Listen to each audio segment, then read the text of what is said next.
BJP ರಾಜ್ಯಪಾಲರು okay sir. MUDA ಹಗರಣ ನಮ್ಮ ರಾಜ್ಯ ಕಂಡ ಅತ್ಯಂತ ದೊಡ್ಡ ಹಗರಣ.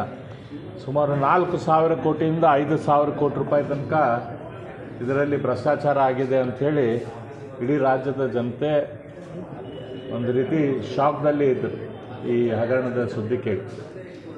ಇವತ್ತು ಅದರ ವಿರುದ್ಧ ಆ ಹಗರಣದಲ್ಲಿ ಆದಂಥ ವಿಷಯಗಳ ಬಗ್ಗೆ ಮುಖ್ಯಮಂತ್ರಿಗಳ ಕುಟುಂಬನೂ ಕೂಡ ಅದರಲ್ಲಿ ಇನ್ವಾಲ್ವ್ ಆಗೈತೆ ಅನ್ನೋದಕ್ಕೆ ನಮ್ಮ ರಾಜ್ಯಪಾಲರಿಗೆ ಏನು ಒಂದು ಕಂಪ್ಲೇಂಟ್ ಹೋಗಿತ್ತು, ಆ ಕಂಪ್ಲೇಂಟಿನ ಮೇಲೆ ರಾಜ್ಯಪಾಲರು ಕೂಲಂಕುಷವಾಗಿ ಕಾನೂನು ತಜ್ಞರನ್ನು ಮತ್ತು ಬೇರೆಯವ್ರನ್ನೆಲ್ಲರನ್ನೂ ವಿಚಾರ ಮಾಡಿ ಇವತ್ತು ಪ್ರಾಸಿಕ್ಯೂಷನ್ನಿಗೆ ಅದು ಪರ್ಮಿಷನ್ ಕೊಟ್ಟಿದ್ದಾರೆ. ಇದು ನಮ್ಮ ರಾಜ್ಯದ ಕಾನೂನು ಏನೈತಿ, ಈ ಭೂಮಿಯ ಕಾನೂನು ಏನೈತಿ, ಈ ಭೂಮಿಯ ಕಾನೂನಿಗೆ ಸಿಕ್ಕಂಥ ಜಯ ಅಂಥೇಳಿ ನಾನು ಹೇಳಕ್ಕೆ ಇಚ್ಛಪಡ್ತೇನೆ. ಯಾಕಂದ್ರೆ ಉಪ್ಪು ತಿಂದವ ನೀರು ಕುಡಿಯಲೇಬೇಕು, ತಪ್ಪು ಮಾಡಿದರೆ ಅದಕ್ಕೆ ಶಿಕ್ಷೆ ಆಗಲೇಬೇಕು. ಆವಾಗ ಜನರಿಗೆ ಕಾನೂನಿನ ಬಗ್ಗೆ ಒಂದು ರೀತಿ ನಂಬಿಕೆ ಬರ್ತೈತೆ. ಆ ದೃಷ್ಟಿಯಿಂದ ಈ ನೋಟಿಸಿಗೆ ಸಿದ್ದರಾಮಯ್ಯನವರು ಕೊಟ್ಟಂಥ ಉತ್ತರ ಸಮರ್ಪಕ ಆಗಿಲ್ಲ ಅಂಥೇಳಿ ಹೆಚ್ಚಿನ ತನಿಖೆ ಅವಶ್ಯಕತೆ ಐತಿ ಅಂಥೇಳಿ ರಾಜ್ಯಪಾಲರು ಏನು ತನಿಖೆಗೆ ಆದೇಶ ಮಾಡಿದಾರೋ ಅದನ್ನು ನಾವು ಮಾಡ್ತೇವೆ. ನಾವು ಭಾರತೀಯ ಜನತಾ ಪಕ್ಷದ ವತಿಯಿಂದ ಎಲ್ಲ ಶಾಸಕರು ಇದೇ ಸೋಮವಾರದಂದು ಗಾಂಧಿ ಪ್ರತಿಮೆಯ ಮುಂದೆ ನಮ್ಮ ನಾಯಕರಾದ ಶ್ರೀ ಅಶೋಕ್ ಅವ್ರ ನೇತೃತ್ವದಲ್ಲಿ ಅಲ್ಲಿ ಒಂದು ಹೋರಾಟವನ್ನು ನಾವು ಮಾಡ್ತೀವಿ. ನಾವು ಇಷ್ಟಕ್ಕೆ ಇದನ್ನು ಬಿಡೋದಿಲ್ಲ. ಸಿದ್ದರಾಮಯ್ಯನವರು ಈ ಕೂಡಲೇ ರಾಜೀನಾಮೆ ಕೊಡಬೇಕು, ನೈತಿಕ ಹೊಣೆ ಹೊತ್ತು. ಯಾಕಂದರೆ ಅವರಿಗೆ ಯಾವುದೇ ರೀತಿಯ ನೈತಿಕತೆ ಉಳಿದಿಲ್ಲ. ಇವತ್ತು ನನ್ನ ಜೀವನ ತೆರೆದ ಪುಸ್ತಕ ಅಂತ ಹೇಳ್ತಿದ್ರು. ಇವತ್ತು ಅವ್ರದ್ದು ಪುಸ್ತಕದಾಗ ಏನೇನೈತಿ, ಏನೇನು ಅವ್ರಿಗೆ ಕಲಿಗಳು ಬಂದಿದ್ದಾವೆ, ಇದೆಲ್ಲರಿಗೂ ಇಡೀ ರಾಜ್ಯದ ಜನತೆಗೆ ಇವತ್ತು ಗೊತ್ತಾಗೈತೆ. ಹಾಗಾಗಿ ರಾಜ್ಯದ ಜನತೆ ಅಂಥ ಒಬ್ಬ ಅನೈತಿಕ ಮುಖ್ಯಮಂತ್ರಿಯನ್ನು ಆ ಸ್ಥಾನದಲ್ಲಿ ನೋಡೋಕೆ ಇಚ್ಛೆಪಡೋದಿಲ್ಲ. ಮತ್ತು ಕಾಂಗ್ರೆಸ್ ಪಕ್ಷ ಇವತ್ತೊಂದು ರಾಷ್ಟ್ರೀಯ ಪಕ್ಷ.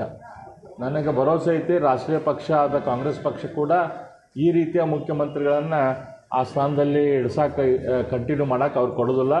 ಹಂಗಾಗಿ ಸಿದ್ದರಾಮಯ್ಯನವರು ಗೌರವಯುತವಾಗಿ ತಮ್ಮ ಮುಖ್ಯಮಂತ್ರಿ ಸ್ಥಾನಕ್ಕೆ ರಾಜೀನಾಮೆ ಕೊಡಬೇಕು. ಭಾರತೀಯ ಜನತಾ ಪಕ್ಷ ಅವ್ರು ಎಲ್ಲಿ ತನಕ ರಾಜೀನಾಮೆ ಕೊಡೋದಿಲ್ಲ ಅಲ್ಲಿ ತನಕ ನಾವು ಸುಮ್ಮನೆ ಇರುವುದಿಲ್ಲ ಅಂತೇಳಿ ಈ ಸಂದರ್ಭದಲ್ಲಿ ಹೇಳಕ್ಕೆ ನೋಡ್ರಿ, ಇದು ಯಾವುದೇ ರೀತಿಯ ದುರ್ಬಳಕೆ ಇಲ್ಲ. ಹಿಂದೆ ಐತಲ್ಲ ಯಡಿಯೂರಪ್ಪನವ್ರ ವಿರುದ್ಧ ಕಂಪ್ಲೇಂಟ್ ಬಂದಾಗ ಆಗಿನ ರಾಜ್ಯಪಾಲರಾದ ಹಂಸರಾಜ್ ಭಾರದ್ವಾಜ್ ಅವರು ಯಾವುದೇ ನೋಟಿಸನ್ನು ಕೂಡ ಅವ್ರು ಕೊಟ್ಟಿದ್ದಿಲ್ಲ. ನೋಟಿಸನ್ನು ಕೂಡ ಕೊಡದ ಅವರು ಪ್ರಾಸಿಕ್ಯೂಷನ್ಗೆ ಅನುಮತಿ ಕೊಟ್ಟಿದ್ದರು.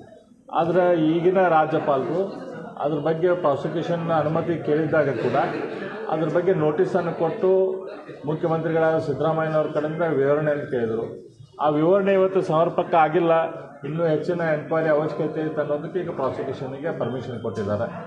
ಇವತ್ತು ರಾಜ್ಯಪಾಲರಾದವರು ಇಡೀ ನಮ್ಮ ಸಂವಿಧಾನದ ಪ್ರಮುಖರು ರಾಜ್ಯದಲ್ಲಿ. ಹಾಗಾಗಿ ಅವರು ಕಾನೂನಿನತ್ತ ಒಂದು ಕ್ರಮವನ್ನು ತೆಗೆದುಕೊಂಡಿದ್ದಾರೆ. ಹಾಗಾಗಿ ಅವ್ರು ತೆಗೆದುಕೊಂಡಂಥ ಕ್ರಮ ಸರಿ ಐತಿ. ಕಾಂಗ್ರೆಸ್ ಪಕ್ಷದವರು ಈಗ ಅವರಿಗೆ ಅನಿವಾರ್ಯವಾಗಿ ಅವ್ರು ಹೇಳಬೇಕಾಗ್ತೈತಿ, ಅವ್ರು ಹೇಳ್ತಾರೆ. ಆದರೆ ಅವರು ತಪ್ಪು ಮಾಡಿದ್ದು ಇವತ್ತು ಕೇವಲ ಕಾಂಗ್ರೆಸ್ ಪಕ್ಷದವ್ರಿಗೆಲ್ಲ ಇಡೀ ರಾಜ್ಯದ ಜನತೆಗೆ ಅವರು ಭ್ರಷ್ಟಾಚಾರ ಮಾಡಿದ್ದು ಗೊತ್ತೈತಿ. ಬಿಜೆಪಿ ಸರ್ಕಾರ ಇದ್ದಾಗ ಕೂಡ ಎನ್ಕ್ವೈರಿ ಮಾಡಲಿಲ್ಲ. ಇವ್ರದ್ದು ಸರ್ಕಾರ 15 ತಿಂಗಳಿಂದ ಕಾಂಗ್ರೆಸ್ ಸರ್ಕಾರನೇ ಐತಿ. ಅದ್ರ ಬಗ್ಗೆ ಎನ್ಕ್ವೈರಿ ಮಾಡಬೇಕಿತ್ತು. ಎನ್ಕ್ವೈರಿ ಯಾಕೆ ಮಾಡಿಲ್ಲ? ಮಾಡಲಿ, ಈಗಾದರೂ ಮಾಡಲಿ, ನಾವೇನು ಬೇಡ ಅನ್ನೋದು. 6 ತಿಂಗಳ ಸಮಯ 15 ತಿಂಗಳ ಟೈಮ್ ಕೊಟ್ಟಿದ್ದೀವಲ್ಲ, 6 ತಿಂಗಳು ಯಾಕೆ? 15 ತಿಂಗಳಿಂದ ನೀವು ಅಧಿಕಾರದಾಗ ಇದೀರಿ, ಮತ್ತು ಮುಂದೆ ನೀವು ಅಧಿಕಾರದಾಗ ಇರ್ತೀರಿ. ನೀವೆಲ್ಲೇ ಈಗ ನಾವೇನು ಹೇಳ್ತೀವಿ, ಕಾಂಗ್ರೆಸ್ ಪಕ್ಷದ ನೀವು ಎಲ್ಲರೂ ರಾಜೀನಾಮೆ ಕೊಟ್ಟು ಮನೆಗೆ ಹೋಗ್ರಿ ಅಂತ ಹೇಳತ್ತಿಲ್ಲ.